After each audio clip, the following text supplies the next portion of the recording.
Bonjour à tous et merci pour votre participation à ce séminaire du groupe de travail CEPPS. Donc, le CEPPS, c'est pour convertisseurs électroniques de puissance plus soutenables.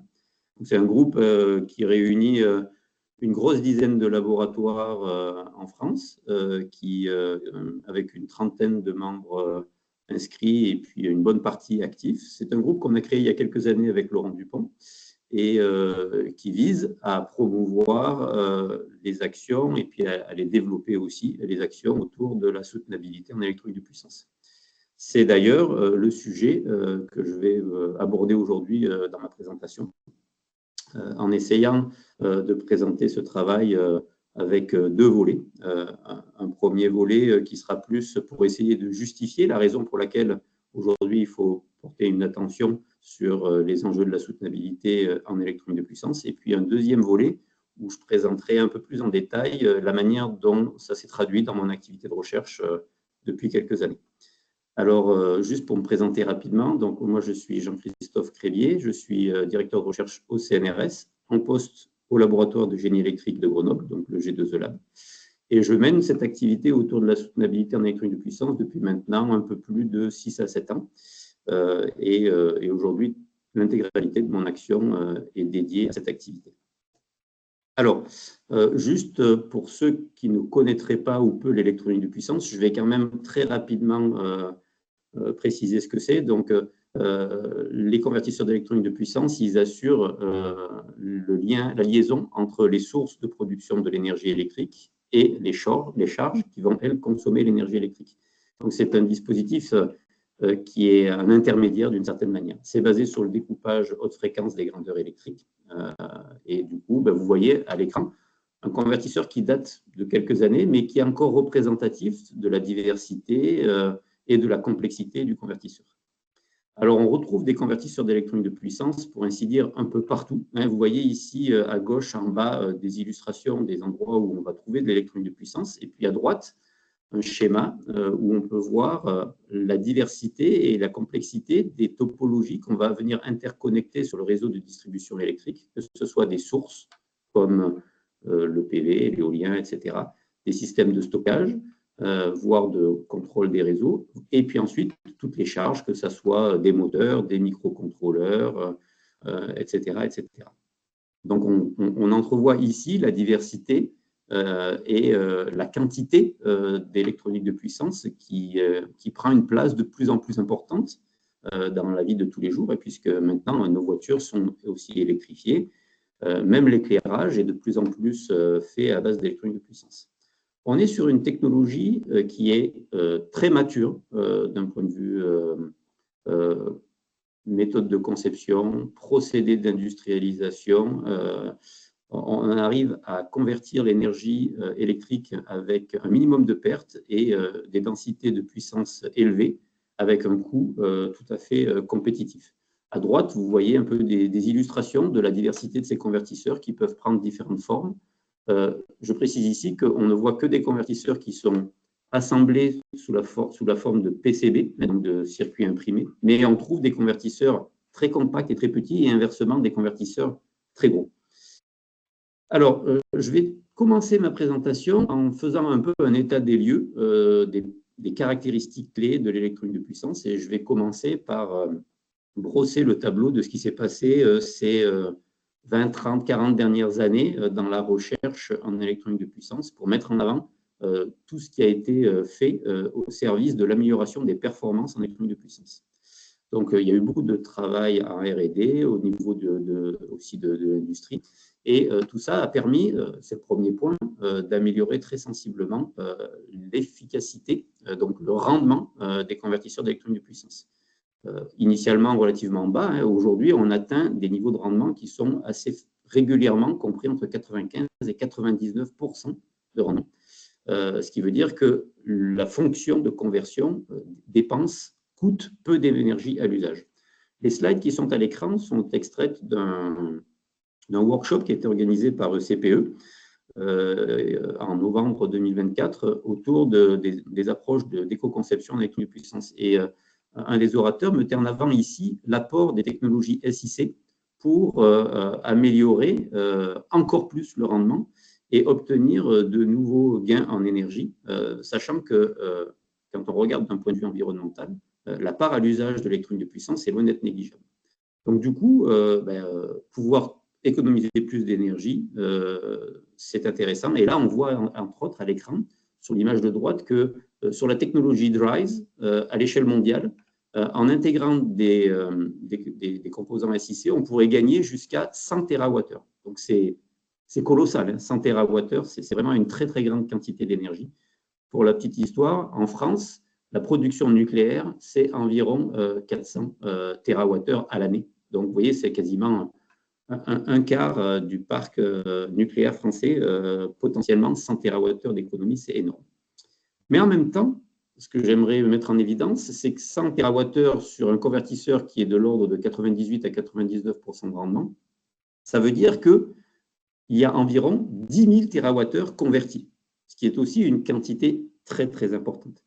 Et ce qui est intéressant de voir, du coup, c'est de questionner l'opportunité qu'il y a d'aller chercher ces 100 TWh en économie d'énergie au niveau du rendement, sachant que, par exemple, ce qui est écrit en dessous dans la deuxième boîte rouge, par exemple, ça pourrait être contrebalancé totalement si, ce faisant, on consomme 1% de plus d'énergie pour alimenter des drives. Et inversement, le même bénéfice pourrait être obtenu si on diminuait d'environ 1% l'usage des drives à l'échelle mondiale. Alors, tout ceci repose sur l'idée que le rendement est déjà très élevé. Et du coup, l'idée, c'est de questionner l'opportunité qu'il y a de faire encore des efforts supplémentaires au niveau du rendement. On va donc faire l'hypothèse qu'au niveau du rendement, on est pas mal en électronique de puissance aujourd'hui. Il y a toujours moyen de faire mieux et ça apportera des dividendes, mais on peut être déjà satisfait du travail accompli. Le deuxième sujet qui est important, qui est un des gros autres sujets de recherche et de développement en électronique de puissance, c'est l'augmentation des densités de puissance. Donc là, on parle de densité de puissance en kilowatts par kilogramme ou en kilowatts par litre. Ici aussi, j'ai mis quelques chiffres sur l'écran. Vous pouvez voir qu'on a atteint des densités de puissance qui sont en général au niveau d'une fraction de l'objet ou du produit dans lequel est intégrée l'électronique de puissance. Je prends l'exemple du chargeur de votre ordinateur portable. Il fait environ 200, 300 grammes. Il est relativement compact et il peut être mis et transporté très facilement dans votre sac à dos.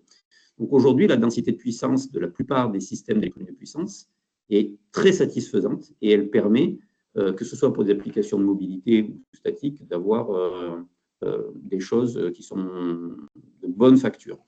Et on peut du coup se poser de nouveau la question, par exemple pour les mobilités, est-ce qu'il est encore nécessaire de pousser davantage des efforts en termes d'intégration et de compacité, sachant que quand on prend l'exemple du secteur automobile, la plupart des gains qu'on a pu faire, que ce soit en électronique de puissance ou ailleurs au niveau du véhicule, ont pour ainsi dire tous été réinvestis pour fournir d'autres fonctionnalités ou davantage de confort au niveau du véhicule. Et donc, ça ne sert pas automatiquement une cause, on va dire, de maîtrise de l'énergie ou de l'impact que d'augmenter encore plus les densités de puissance, au moins pour cet exemple-là, compte tenu de l'usage qui en est fait. Donc, on va imaginer que les densités de puissance, c'est pas mal. Au niveau du coût, bon, alors c'est variable évidemment en fonction de l'application, c'est variable en fonction de la maturité technologique, mais sur des applications assez compétitives, l'électronique de puissance a un coût de conversion watt qui est relativement faible, de l'ordre de 1 cent du watt. Et quand on regarde les applications dont je vous ai parlé tout à l'heure, eh bien, on est de nouveau sur des coûts de revient de la partie électronique dans l'objet final dans lequel elle est intégrée, qui est de quelques pourcents. Donc, évidemment, on peut toujours essayer d'aller gratter ici, parce qu'en grattant ici et ailleurs, on arrive petit à petit encore à réduire les coûts. Mais on peut aussi se poser la question si finalement, sur ces marchés de masse, le gros de la réduction des coûts n'est pas atteint. Et puis, on peut se poser la question aussi de est-ce que ça ne risque pas d'augmenter encore plus les impacts environnementaux et sociaux si on cherche à réduire encore davantage les coûts. Donc, on va dire qu'au niveau des coûts, on est pas mal. Il reste un des gros enjeux de l'électronique de puissance, c'est la fiabilité. Et là, il y a encore de la place pour améliorer les choses en électronique de puissance. On sait que les convertisseurs d'électronique de puissance sont en général quand même, ils sont fiables. Certains sont très fiables, mais ils ont une durée de vie quand même qui n'est pas illimitée. Au final, ce qu'on peut dire en conclusion sur cette introduction, on va dire, des grands fondamentaux de l'électronique de puissance en termes de caractéristiques et de performance, c'est que l'électronique de puissance est une technologie qui se débrouille plutôt bien. On a beaucoup de bons ingrédients déjà en place, de bonnes technologies pour pouvoir assurer la transition énergétique et alimenter, que ce soit les nouvelles technologies, les data centers, etc., la mobilité, la climatisation, le chauffage, etc. L'électronique de puissance a déjà beaucoup apporté à ces applications-là et on voit aujourd'hui que c'est très concret et que c'est à la fois très mature et que ça rend le service attendu. Par contre, si on regarde la face cachée de tout ça, eh bien, on se rend compte que l'électronique de puissance qui fait partie des D3E, donc c'est le e-waste, le W3E comme écrit en anglais, eh bien là, par contre, on a, vous allez le voir avec les chiffres que je vais vous présenter, des pourcentages qui sont un peu à l'opposé de ceux qu'on a vus précédemment. Donc, vous voyez, il y a des choses qui s'éclairent et qui clignotent. Que montrent ces deux points-là? À gauche, le truc qui est entouré, c'est le taux de collection, le taux de collecte, excusez-moi, des D3E, dont je vous rappelle, l'électronique de puissance fait partie, qui est à l'échelle mondiale inférieure à 20%. Et à droite, ce que vous avez vu clignoter à un moment, c'est la manière dont évoluent les quantités de D3E et aussi les projections. Et ce que l'on voit, c'est que les pentes, vous voyez, qui sont les bleus, la orange et la grise, c'est ce que j'ai pu extraire des rapports du e-waste monitor, qui fait une étude à l'échelle mondiale de l'évolution des D3E. Et ce qu'on voit, c'est qu'au cours de chaque rapport, eh bien, les quantités de D3E augmentent de plus en plus et de plus en plus vite. Donc, de toute évidence, à cet endroit-là, on a probablement, au niveau des D3E et donc aussi probablement au niveau de l'électronique de puissance, une marge de progression importante. Il y a un deuxième point qui est important, c'est que l'électronique de puissance, celle dont je vous parle principalement, qui est une électronique de puissance plutôt basée sur une technologie PCB, donc où les composants vont être assemblés, interconnectés sur des cartes de circuits imprimés, eh bien, cette électronique de puissance-là, elle a un taux de recyclage qui est relativement bas aujourd'hui. Alors, j'utilise des chiffres qui sont issus de publications qui concernent plutôt l'électronique, pour certains, et puis des publications qui sont carrément très focus sur l'électronique de puissance. Et grosso modo, on arrive avec des taux de recyclage qui sont de l'ordre de 20 à 30% au maximum pour des technologies que du coup, on va qualifier des technologies PCB. Donc là, je m'appuie encore sur des travaux qui ont été présentés lors de ce workshop CPE par des collègues en Allemagne et puis aussi par les travaux d'une collègue qui est à l'I2M de Chambéry, Carole Charbouillet, que peut-être certains d'entre vous connaissent, et ce sont vraiment des spécialistes de ce secteur-là. Et donc, ce que l'on peut analyser à la lumière des chiffres que je vous ai donnés, c'est qu'à l'échelle mondiale, avec un taux de collecte moyen de 18% et un taux de recyclage de l'ordre de 30%, eh bien, la quantité de matière effectivement recyclée et qui potentiellement peut être réintroduite dans un convertisseur d'électronique de puissance, c'est seulement 6%. Vous voyez qu'on est très très loin de la belle image du recyclage avec les flèches qui se ferment et puis la matière que l'on imagine réemployer massivement.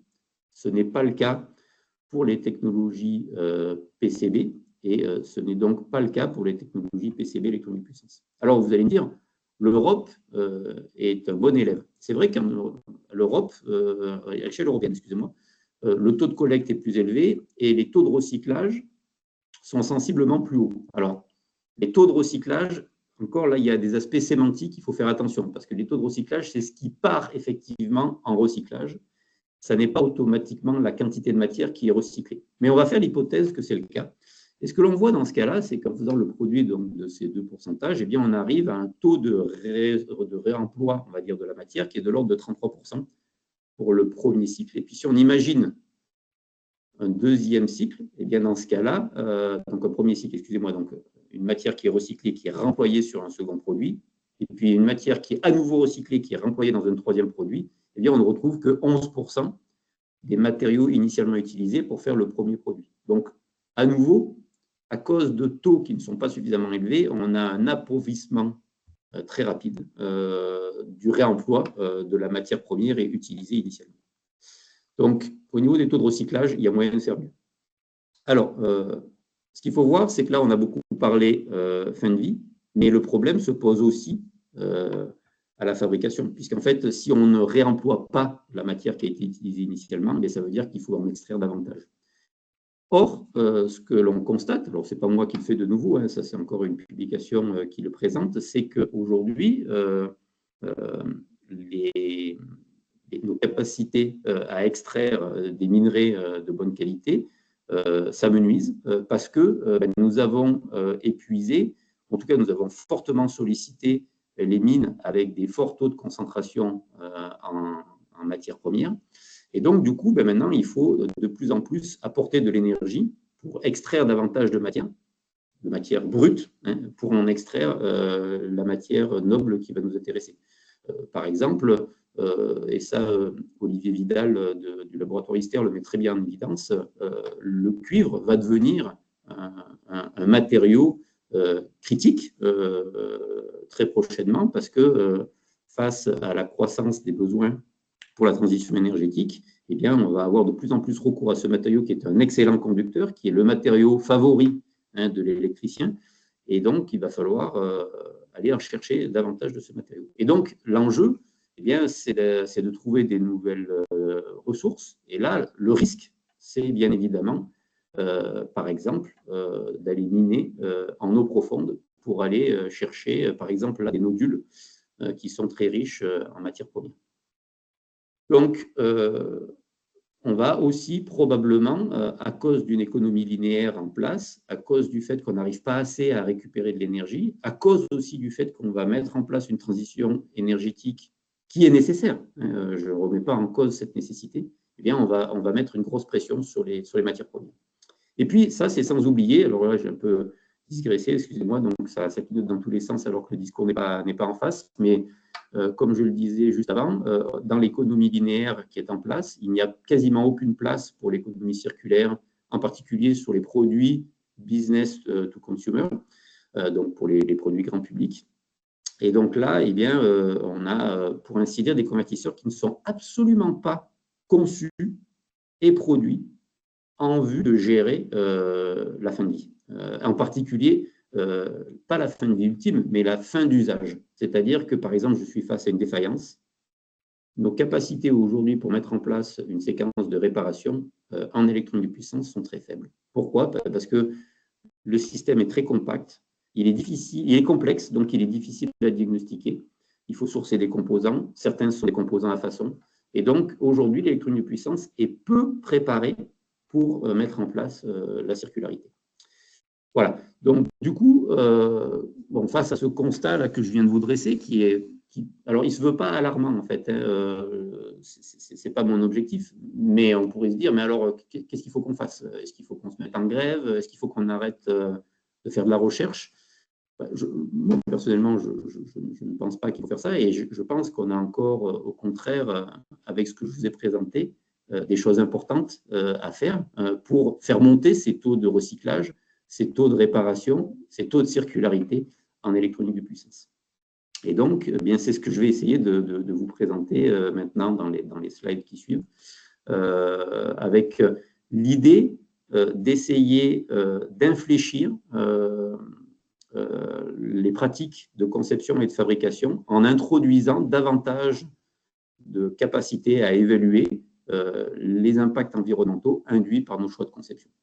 Donc, par exemple, ici, je présente en quatre points, on va dire, comment on pourrait accompagner l'éco-conception et la conception pour la circularité en électronique de puissance. Alors, ces points sont un peu inspirés d'ailleurs de la manière dont on voit les choses au sein du GT CEPPS que je vous ai introduit au début, avec des 4 facettes, alors qui sont ici pas automatiquement des niveaux, mais que l'on va pouvoir retrouver plus ou moins dans les niveaux de la feuille de route du GT qu'on a conçu et élaboré tous ensemble. Alors, le premier niveau, ça consiste à améliorer notre capacité à évaluer les impacts environnementaux de la technologie. Je dis bien améliorer, parce qu'en fait, il existe des méthodes, il existe des modèles, mais aujourd'hui, c'est peu efficace pour faire le job. La deuxième chose qui est importante, c'est de développer des outils, des méthodes, des indicateurs et des règles de conception et de les introduire dans le flot de conception pour pouvoir intégrer les impacts environnementaux dans les réflexions et dans les choix en éco-conception. Le troisième point, c'est de concevoir pour la circularité. Ce qu'il faut comprendre, c'est ce que je vous ai un peu dit tout à l'heure, c'est que l'électronique de puissance aujourd'hui est conçue sans perspective, sans contrainte vis-à-vis de la fin d'usage ou de la fin de vie. Et donc, il faut absolument revisiter ces choses-là. Ça va avoir un prix et on va essayer de le minimiser. Et puis, il va falloir aussi mettre en place un écosystème de l'économie circulaire en électronique de puissance. C'est bien de concevoir et de produire un convertisseur qui est éventuellement réparable, mais s'il n'y a pas de réparateur, s'il n'y a pas d'expertise, s'il n'y a pas tout l'environnement qui permet de le faire, ben, ça ne marchera pas. Et puis le quatrième point qui me paraît aussi très très important, c'est de reconnaître les limites de la technosolution et de reconnaître que probablement ça ne suffira pas à répondre aux enjeux environnementaux, énergétiques et climatiques qui sont les nôtres, et qu'il va falloir absolument développer des collaborations et des ponts avec des compétences et des sciences qui sont complémentaires aux sciences de l'électronique de puissance. Alors, j'illustre très rapidement ça.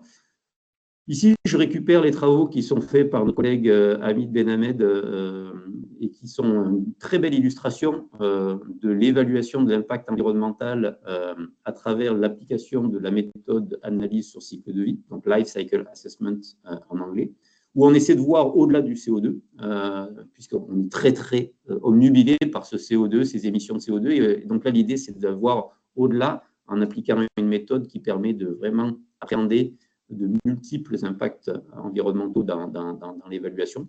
Donc, ils ont fait un travail magnifique autour de ça. Pour autant, là où on est tous d'accord, là où on s'accorde tous, c'est de reconnaître qu'aujourd'hui, pour mener à bien ce travail, il reste encore beaucoup de travail à mener en termes d'inventaire sur cycle de vie précis, adapté à l'électronicien de puissance. Ça, c'est encore un vrai enjeu. Le deuxième point, c'est l'absence de modèles paramétriques qui permettent d'éco-concevoir et d'éco-optimiser. Ce que je veux dire par là, c'est qu'aujourd'hui, la méthode ACV est mise en œuvre avec des systèmes, enfin des modèles ou des données et une démarche qui est très post-design, c'est-à-dire qu'on va attendre le processus d'industrialisation et d'avoir un objet relativement fini pour lui attribuer une certaine quantité d'impact environnemental. Et donc, un des enjeux ici, c'est de faire en sorte que cette analyse sur cycle de vie puisse être le plus possible remontée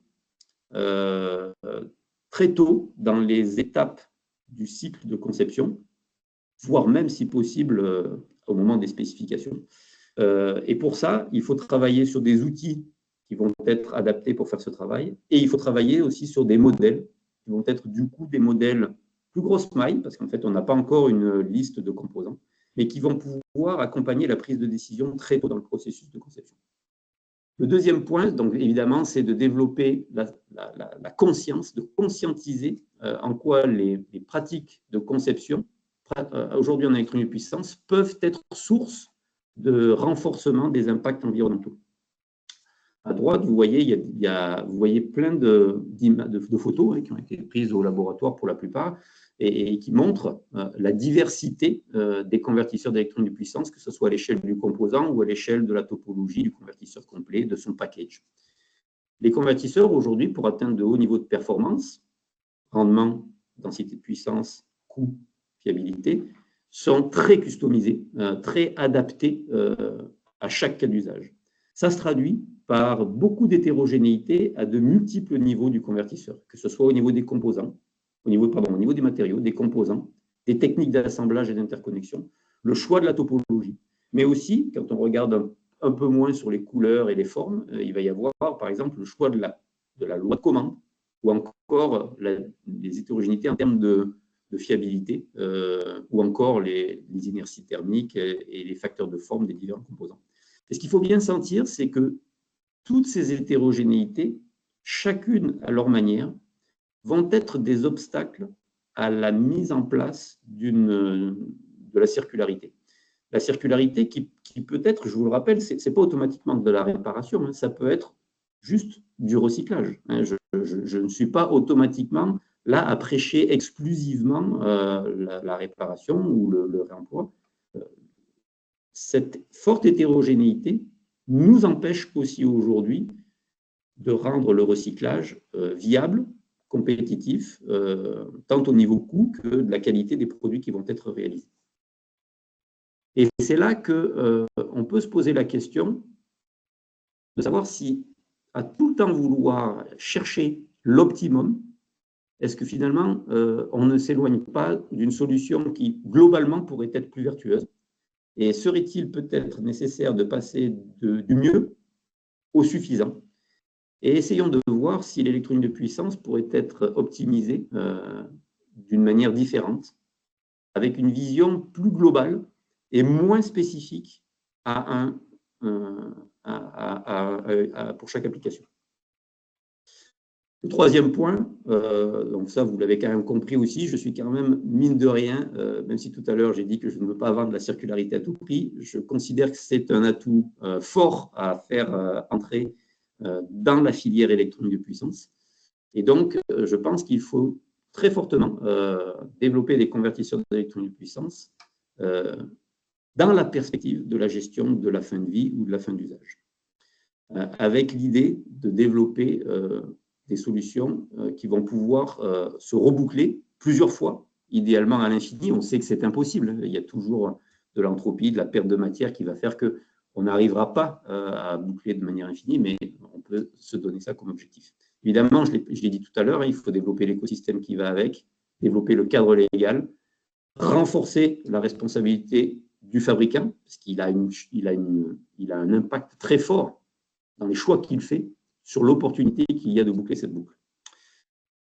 Et vous voyez à gauche la liste des stratégies R que l'on peut mettre en place dans la perspective de revoir la conception et la fin de vie ou la fin d'usage du convertisseur, avec les trois premiers qui sont plutôt au niveau conception, les 1, 2, 3, 4, 5 autres qui sont durant la phase d'usage ou des multiples usages, et puis les deux derniers qui sont sur la valorisation de la matière ou la valorisation énergétique. Et l'image à droite vous permet de voir en fait toutes ces options de circularité qui visent en fait à faire deux choses. Un, limiter au maximum que des éléments du système sortent de la chaîne de valeur du produit et deviennent un déchet, un vrai. Et puis, limite au maximum que de nouvelles ressources entrent pour faire fonctionner, pour répondre aux besoins de l'électronique de puissance. Et donc, l'économie circulaire, c'est vraiment ça. L'idée, c'est de préserver la valeur résiduelle dans le système de valeur et d'éviter qu'il en sorte trop et qu'il en rentre trop. C'est ce qu'on essaiera de voir un petit peu plus loin. Alors, j'ai évoqué le cas du cadrage réglementaire. J'ai ajouté ce slide parce que je pense qu'on a un bel exemple avec la CEM qui est rentrée dans les normes il y a pas mal d'années en électronique de puissance et puis qui a du coup mobilisé des moyens, des ressources, développer des compétences, etc. Je pense qu'on peut faire un peu la même chose aujourd'hui avec, avec les enjeux environnementaux et essayer de limiter, non pas cette fois les perturbations électromagnétiques, mais les perturbations environnementales. Alors, j'en ai fini avec la première partie de ma présentation, donc je suis déjà un peu trop long. En fait, je me suis un peu étendu, mais c'est pas grave. Je vais quand même essayer de vous présenter maintenant la deuxième partie qui va essayer de vous présenter comment ça s'est traduit dans les faits, dans l'activité de recherche que j'ai commencé à initier au laboratoire. Une activité de recherche que je ne revendique absolument pas tout seul, hein. C'est vraiment un travail qui a été fait à plusieurs. Et même, je dois en partie certains de ces travaux au fait que très rapidement, j'ai pu collaborer avec des collègues, entre autres les collègues du laboratoire GESCOP, que je remercie beaucoup, parce qu'ils m'ont aidé à prendre conscience de ces choses-là et à faire mien certaines des pratiques d'éco-conception. Donc, vous voyez, ici, j'ai fait une petite liste à la Prévert. C'est quelques points que je vais essayer de développer. Et puis, pour gagner du temps, je ne vais pas vous les lister maintenant et on va les découvrir un à un. Alors, développer une base de connaissances pour évaluer les impacts environnementaux. Donc ça, si vous vous rappelez bien, tout à l'heure, j'en ai un peu parlé et je vous ai dit qu'il y avait encore un gros travail à faire.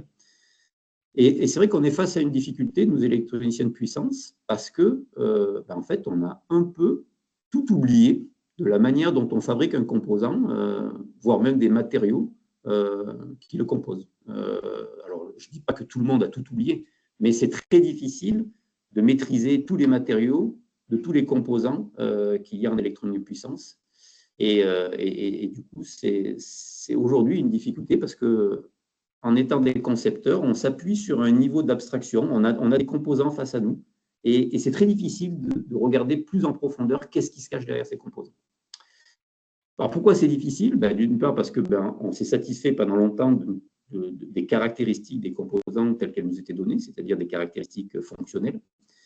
Et puis aujourd'hui, ce qui est difficile, c'est qu'avoir accès à des données qui se cachent derrière un composant, ça veut dire accéder à des données de fabrication, des secrets. Et donc là, évidemment, on touche aux secrets industriels, donc ce n'est pas automatiquement facile d'y avoir accès. Et puis après, il y a cette fameuse diversité, cette forte hétérogénéité en termes de matériaux, de composants, de lieux de fabrication, de types de procédés de fabrication. Tout ça, c'est compliqué à inventorier. Et donc, un des enjeux, ça va être de développer donc, ce qu'on appelle donc, des inventaires sur cycle de vie, donc Life Cycle Inventories en anglais. Et on va essayer de les faire les plus adaptés possibles au processus d'éco-conception, c'est-à-dire à les rendre utilisables en amont du processus d'industrialisation. Et donc là, on est face aussi à des données qui sont aujourd'hui disponibles, qui sont malheureusement pas assez paramétrées à la manière dont l'électronicien pourrait s'en saisir. C'est-à-dire qu'on va avoir par exemple des masses d'inductance ou des surfaces de PCB. La surface de PCB, c'est déjà pas mal. Mais on va avoir des choses qui ne nous parlent pas assez, en particulier dans les étapes en amont du processus de conception. Donc, il va falloir se réapproprier ces choses-là. Alors, comment ça se traduit au laboratoire, entre autres, parce qu'on est loin d'être les seuls à travailler sur ça, mais là, je vous présente un peu ce qu'on fait nous. Donc là, je vous présente un premier exemple où on s'intéresse aux composants magnétiques, qui sont des éléments importants de l'électronique de puissance, avec beaucoup de composants à façon, même s'il n'y a pas que ça. Et en particulier ici, donc dans le cadre de la thèse de Suzanne Guillou, qui est une thèse en cours, elle est en 3e année, et c'est un travail qui est fait en partenariat avec le CEA Leti.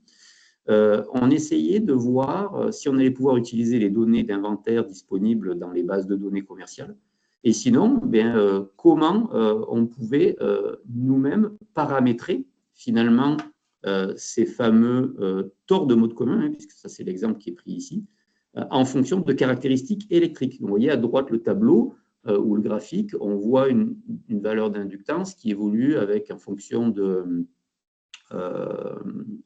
sur l'axe des ordonnées, on a la résistance en DC, et puis on a plusieurs tailles de noyaux. Vous voyez à droite, en haut, on a pris l'exemple d'un kit de Würth électronique qui présente plusieurs composants de tailles différentes, de design différents, en particulier sur le nombre de spires, la section du conducteur, etc. Et donc, ce qu'on a essayé de faire, c'est qu'on a essayé d'inventorier cette gamme de composants pour essayer de paramétrer les principaux constituants, à savoir le cuivre, la ferrite et le plastique, en fonction de caractéristiques propres à l'électronicien de puissance.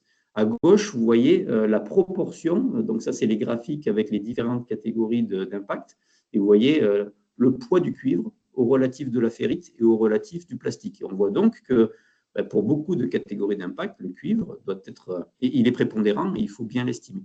Et donc, notre travail aujourd'hui consiste à essayer de développer ce modèle paramétrique qui va pouvoir, alors qui est en fait plus vraiment associé à une référence de composants, mais qui est plutôt associé à des caractéristiques que l'électronicien de puissance manipule dans les phases amont de son processus de conception. Voilà. C'est vraiment ça, l'enjeu du travail qu'on essaie de mener, c'est d'essayer de développer des modèles qui vont alimenter la réflexion et la prise de décision du concepteur dans les premières étapes de la phase de conception. Alors, ce n'est pas tout, hein. On a regardé plein d'autres composants. Ici, vous voyez à droite Fatimata, ingénieure de recherche sur le projet Archimède et Icon. Elle s'est intéressée, et vous la voyez, elle est en train de démonter, en accéléré évidemment, c'est beaucoup, beaucoup plus long que ça, un module de puissance, et elle le démonte, pourquoi? Eh bien, pour justement faire un peu ce travail à l'envers de démontage, et aussi pour pouvoir inventorier les constituants d'un module de puissance.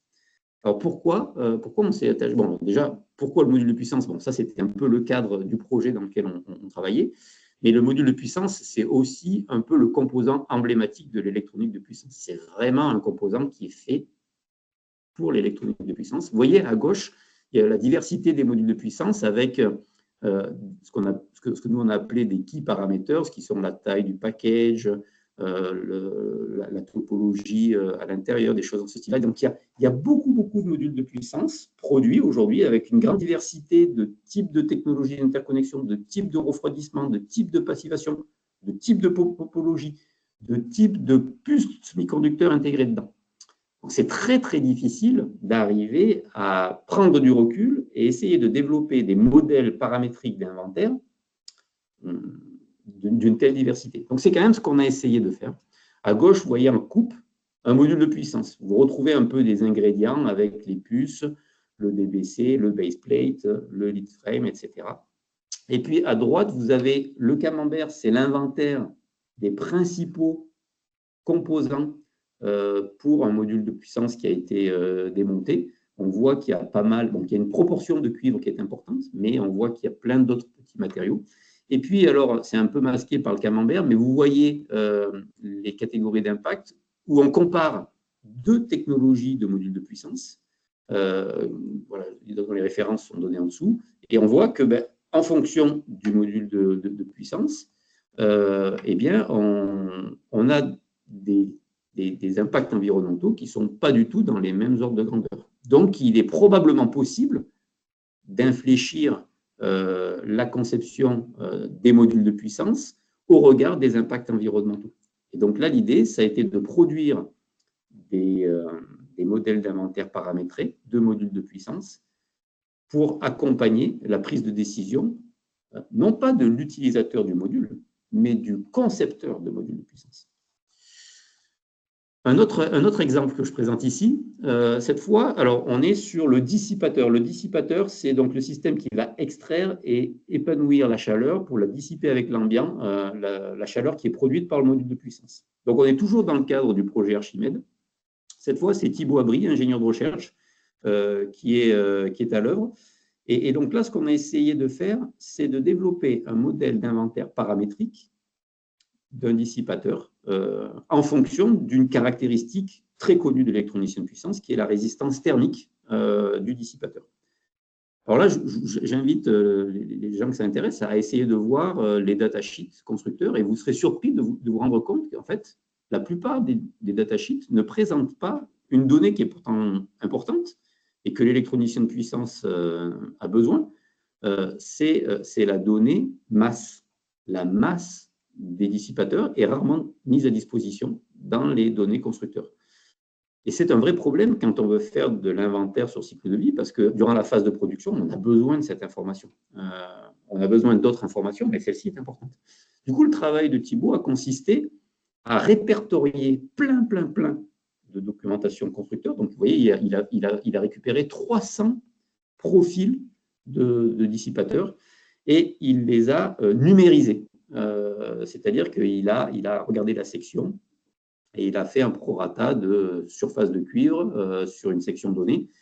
Et ensuite, il a regardé les caractéristiques constructeurs des résistances thermiques. Et ensuite, avec quelques manipulations numériques, il a réussi à créer, vous voyez la courbe que l'on voit à gauche, là, le nuage de points, c'est la relation qu'il y a entre la masse et la résistance thermique pour les 300 dissipateurs.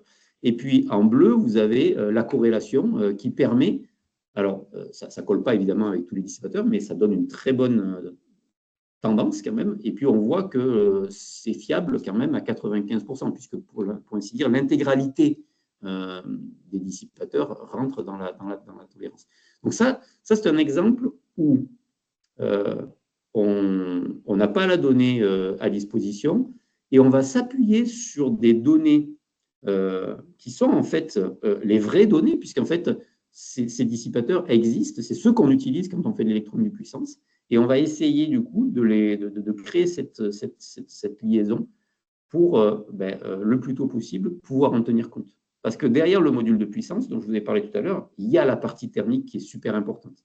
Super importante pour éviter que le système crame, super importante pour aussi maintenir la durée de vie au maximum des dispositifs en limitant les excursions de température.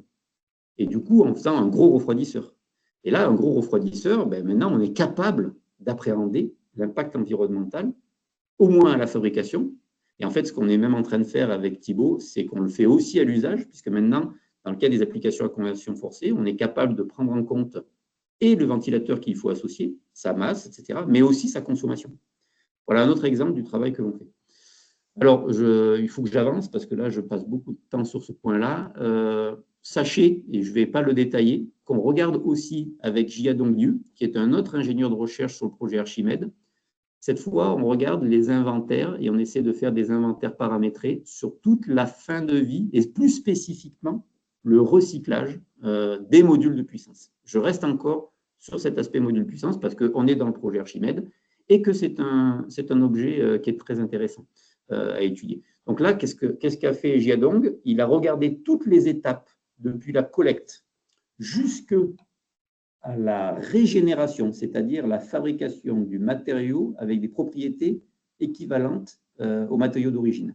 Il a regardé toutes ces étapes et il a essayé de les inventorier spécifiquement dans le contexte d'une filière de recyclage des modules de puissance. Donc là, on s'est vraiment mis dans un contexte particulier où on s'est dit, il y a du volume, on peut trier les modules de puissance, c'est-à-dire trier, ça veut dire les séparer du reste, et on va voir comment aujourd'hui et demain, en travaillant sur la manière dont est conçu le module de puissance, mais déjà aujourd'hui, comment il est recyclé et ce qu'on peut attendre en termes de capacité de recyclage et donc d'inventaire associé.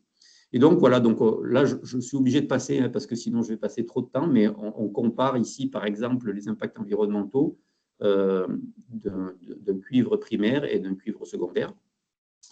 Et je vais finir sur la partie inventaire, modèle d'inventaire paramétrique, avec ce cas d'étude autour des onduleurs PV. Donc, qu'est-ce qu'on a fait là? Donc, ça, c'est un travail qu'on a fait l'an dernier, c'est vraiment récent, avec Lucas Riondé, qui était postdoc au G2E Lab, plus l'aide de 2 stagiaires, Oumer et Hassanat. Et en fait, Lucas, de longue date, travaillait il a fait sa thèse sur les systèmes photovoltaïques et l'impact, la modélisation et l'évaluation de l'impact environnemental de ces dispositifs. Et ce qu'il avait identifié, c'est que les données autour des onduleurs étaient vraiment très grossières. Donc, il avait envie de creuser ça. Donc, dans le cadre du projet ICON, on pouvait consacrer un peu d'énergie sur ça. Et donc, on a essayé de voir si on pouvait faire des inventaires paramétriques, des cartes PCB, pas des cartes PCB d'ailleurs, des convertisseurs onduleurs PV. Alors, à notre disposition, on avait 3 onduleurs qui étaient des vieux onduleurs qu'on a pu démonter et inventorier. Et on a aussi fait un travail de collecte de 175 datasheets à partir desquels on a essayé d'extraire des données en lien avec les caractéristiques, que ce soit des masses, des performances, des volumes, etc., ou des fonctionnalités des onduleurs PV. Et donc, ça nous a permis, par exemple, de tracer les deux courbes de tendance qui sont ici, dans lesquelles on voit, par exemple, en abscisse, la puissance de sortie, en ordonnée, la densité de puissance, donc quelque part, une image de la masse, ou alors à droite, le rendement. Et en fait, en utilisant en regroupant un peu, donc, du coup, ces jeux de données, on a pu développer des tendances, donc de masse de convertisseurs en fonction de la puissance, et puis après, avec les systèmes qu'on a démontés, on a pu discrétiser, c'est-à-dire ventiler la masse totale avec une partie casing, une partie carte PCB, une partie composant annexe, par exemple IHM ou des choses dans ce style. Et donc ça, c'est un autre exemple du travail d'inventaire paramétrique que l'on fait, où cette fois, le paramètre d'entrée, c'est la puissance de sortie de l'onduleur, et le paramètre de sortie, ça va être des masses de sous-ensembles de l'onduleur qui sont accessibles, par exemple, dans les bases de données commerciales. Mais on rentre avec une donnée système qui est la puissance de sortie. Alors ça, pour l'électronicien de puissance qui développe un onduleur, ça ne lui sert pas automatiquement. Par contre, pour quelqu'un qui est à l'étage au-dessus et qui développe le système de production photovoltaïque et qui veut pouvoir appréhender comment minimiser l'impact environnemental de son système photovoltaïque, eh bien lui, il va avoir cette donnée d'entrée output power, puissance de sortie, et il va du coup pouvoir faire des inventaires, on espère, un peu plus précis que l'état de l'art, pour accompagner la prise de décision sur, par exemple, est-ce qu'il vaut mieux que je centralise mon onduleur? Est-ce qu'il vaut mieux que je le distribue? Et si je le distribue ou que je le centralise selon les niveaux de puissance, à quelle échelle? Avec quelle granulosité? Voilà, ce genre de résultat-là doit permettre on va dire, aux concepteurs de systèmes photovoltaïques de mieux appréhender le poids sous-entendu l'impact du convertisseur d'électronique de puissance. Alors, je change de sujet, il me reste normalement pas de temps, donc je vais quand même prendre un peu du temps. J'avais dit que je ferais 45 minutes et je suis déjà à 45 minutes, mais je vais quand même essayer de détailler encore un peu. Vous m'excuserez, je vais prendre encore un quart d'heure, je pense, pour détailler le reste. Donc là, on traite maintenant du sujet de la circularité. Et donc là, l'idée, c'est qu'il faut déjà bien prendre conscience que la circularité, ce n'est pas du tout quelque chose qui est inexistant, c'est totalement en place de longue date dans nos vies, que ce soit au niveau de la mobilité avec nos voitures. Et nos voitures sont des systèmes ultra circulaires. On les répare, on les reconditionne, on les réutilise, à la fin, on les recycle. Ne parlons pas de la maison, hein, la maison qui, elle aussi, est totalement circulaire. On l'entretient, on la répare, on la reconditionne, on la refait à neuf. Le textile aussi, hein, on va réparer un trou dans un jean parce qu'aujourd'hui, ça vaut le coup de le faire, même si le jean coûte plus que à cause ou grâce, hein, ça dépend comment on voit les choses, de la fast fashion, le jean va coûter plus que 20 ou 30 euros, mais la réparation, déjà, on peut la faire soi-même à la maison parce que c'est accessible. Et puis sinon, pour quelques euros, on peut la confier à une couturière ou à un couturier. Qu'est-ce qui se passe en fait pour toutes ces solutions-là? Elles sont locales et elles sont efficaces. Et donc ça, c'est des ingrédients qui sont importants. Et aujourd'hui, ça, c'est totalement hors du scope, ce mode de pensée, de se rendre compte que c'est réparable, voire de concevoir pour que ce soit réparable, c'est totalement hors du scope de l'électronique de puissance. Et donc, il va falloir réfléchir à la manière dont on va pouvoir faire bouger les choses. Il va falloir réfléchir à la manière dont on va pouvoir industrialiser l'économie circulaire en électronique de puissance, former, équiper les gens de façon à ce que, les praticiens du domaine, on ne va pas équiper tout le monde, évidemment, ça reste une activité industrielle, mais l'idée, c'est de créer les conditions d'une circularité compétitive, c'est-à-dire qui tient la route par rapport à un produit neuf. termes de coût, en termes d'impact, etc.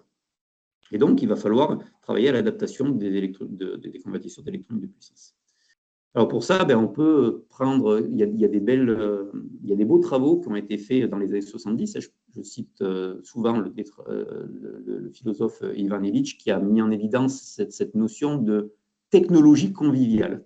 J'aime bien ce terme parce que, alors, c'est un peu abstrait, mais en même temps, l'idée, c'est de dire qu'on va pouvoir s'approprier des choses, on va pouvoir les traiter, les appréhender par nous-mêmes.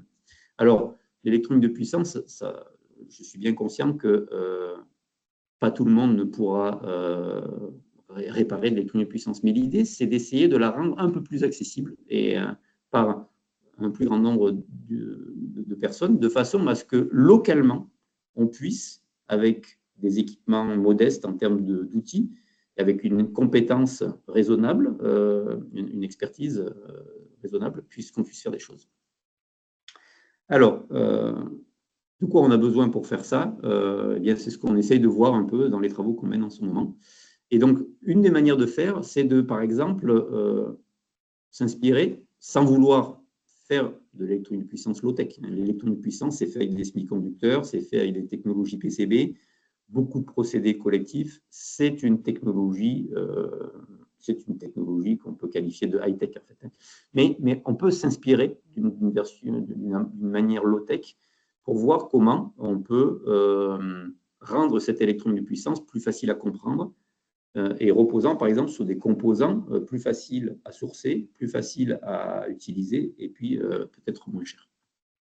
Alors, j'ai illustré ça rapidement avec le cas d'un boost PFC. Un boost PFC, donc c'est un système à prélèvement sinusoïdal sur le réseau. Le but du jeu, c'est de faire du redressement et puis de faire en sorte que le convertisseur se comporte comme une résistance vue du réseau. C'est un système qui est assez complexe et à le rendre facile à comprendre, à diagnostiquer et à réparer, ce n'est pas automatiquement facile. Donc, ce qu'on a fait, c'est qu'on a un peu rembobiné sur l'état de l'art et on a essayé d'écarter des solutions qui étaient trop faciles, entre guillemets, c'est-à-dire plug and play, avec par exemple des ASIC qui font le job du contrôle pour le convertisseur, mais qui sont très difficiles à diagnostiquer, à sourcer éventuellement, et puis que, on ne peut pas évidemment réparer. Et donc, du coup, on a essayé de voir sur des technologies, sur des topologies simples, comment on pouvait s'y prendre. Donc là, on revisite par exemple le single switch PFC, dont vous avez le schéma à l'écran.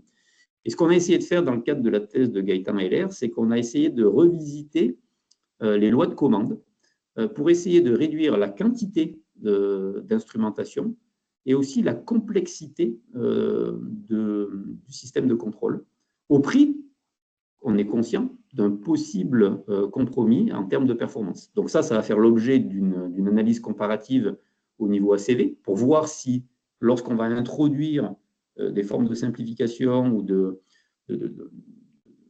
facilité à appréhender un convertisseur, est-ce que ça va se traduire par des impacts environnementaux ailleurs qui seront plus importants? Et est-ce que ça pourrait être rédhibitoire? On n'a pas la réponse, mais c'est un sujet sur lequel on travaille. Et on essaie vous voyez, ce qu'on essaie de faire, c'est qu'on essaie de revisiter les lois de commande, mais aussi les topologies, les choix des composants, pour nous permettre de rendre plus accessible et plus compétitif d'une certaine manière la réparation, le diagnostic, etc. en électronique de puissance. Il faut savoir que ce travail-là, le travail de Gaëtan, va au-delà de cet aspect un peu technocentré. Gaëtan regarde aussi des aspects liés à la notion de milieu qu'on travaille dans le cadre de sa thèse. J'ai pris le parti de ne pas en parler ici davantage parce que les travaux de Gaëtan sont en cours et ils n'ont pas encore été publiés et je pense que c'est bien de lui réserver la primeur à ce niveau-là. Mais voilà, et donc l'idée, c'est aussi de regarder comment, au niveau du territoire, au niveau d'un lieu particulier, avec des connaissances, des praticiens particuliers, comment ça va aussi impacter l'électronique de puissance et sa conception. Alors, après, j'arrive avec le grand sujet que je développe depuis beaucoup d'années, qui est les convertisseurs modulaires, qui font la part belle à la modularité et la standardisation, qui sont des ingrédients importants en électronique de puissance circulaire. On on a l'image du puzzle qui est à droite. L'idée, c'est, vous voyez, donc on assemble des sous-ensembles fonctionnels ou des sous-ensembles de conversion. Et puis, on sent bien que de cette manière-là, si les liaisons sont bien faites entre les ensembles, eh bien, on va pouvoir faciliter probablement le diagnostic, le remplacement, etc., voire même le tri en fin d'usage. Donc là, il y a eu plusieurs thèses récentes sur le sujet étant de voir en quoi l'approche modulaire et standardisée permet de mettre en place l'économie circulaire ou permet de réduire les impacts environnementaux. Pour être tout à fait honnête, c'est un travail qui est encore en cours et on n'a pas réussi à en faire la démonstration. Ici, je vous présenterai rapidement une réflexion sur la logistique liée au PCA, donc les Power Converter Array, avec l'idée qu'on va responsabiliser tous les acteurs de la chaîne de valeur, depuis les composants, la fabrication des sous-ensembles qui sont les fameux CSC, hein, donc les sous-ensembles de conversion, puis les PCA, puis localement donc les utilisateurs et les réparateurs. Donc l'idée, c'est que lorsqu'il y a un problème, on va pouvoir renvoyer l'objet défaillant à celui qui l'a fabriqué. Donc on imagine que l'utilisateur du PCA fait remplacer par le réparateur la CSC, donc la carte qui est ici, par une nouvelle. La carte qui est défaillante est renvoyée à l'équipementier. L'équipementier la reconditionne. Il va pouvoir du coup la refournir soit en pièces détachées pour la réparation, soit en pièces pour pouvoir fabriquer de nouveaux PCA. Et à son tour, il va, vu qu'il l'a reconditionné, il a enlevé les composants qui étaient défaillants, et ces composants, il va les renvoyer chez le fabricant de composants. Et chacun est responsable du déchet qu'il va produire. Et donc, on voit que ça va chercher à maximiser la circularité. Et donc, l'équipementier, comme le producteur de composants, va tout faire pour se simplifier la vie, puisque c'est lui qui est en charge du dispositif, et réduire aussi les coûts induits par la perte de matière ou les nécessités de recyclage. Voilà, donc là, l'idée, c'est d'augmenter la responsabilité du producteur en s'appuyant sur la standardisation et la modularité. Alors, sur la partie tout outils et métriques, donc là, je vais aller très vite. On a analysé l'indice de réparabilité actuel. Il est intéressant, mais il est très tourné consommateur final. On a essayé de développer quelque chose de plus professionnel à destination du coup des professionnels. Donc ça a été un travail qui a été fait dans le cadre de la thèse de Touché Turbet avec le stagiaire Simon Chavannes.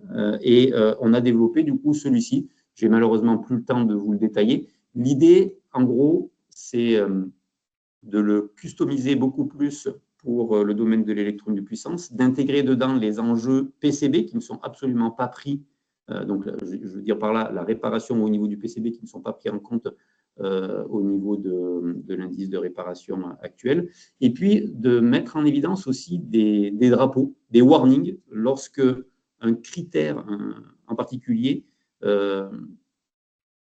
pourrait avoir un impact, s'il n'est pas satisfait, pourrait avoir un impact sur la faisabilité de la réparation, alors que l'indice, au final, pourrait encore lui avoir une bonne note. Aussi, on travaille sur le développement, par exemple, ici, de l'évaluation. Donc, on est sur un banc de travail opérateur pour la réparation et on essaie de voir toutes les manipulations qu'un opérateur doit faire pour mener à bien une réparation.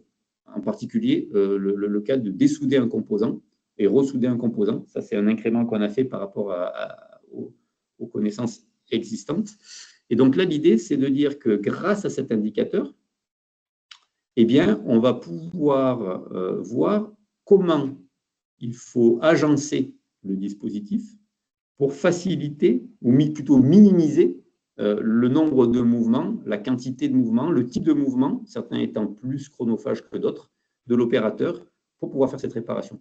Donc ça, c'est un travail qui a été publié, pour lequel on a fait un incrément particulier que je vous présente, qui est la partie à droite, enfin, pardon, au centre, hein, Beyond Edim Scope, où là, on a, nous, ajouté la partie spécifique au PCB. Bon, je n'ai pas le temps d'en dire plus, donc je vais être obligé de sauter sur ce point-là.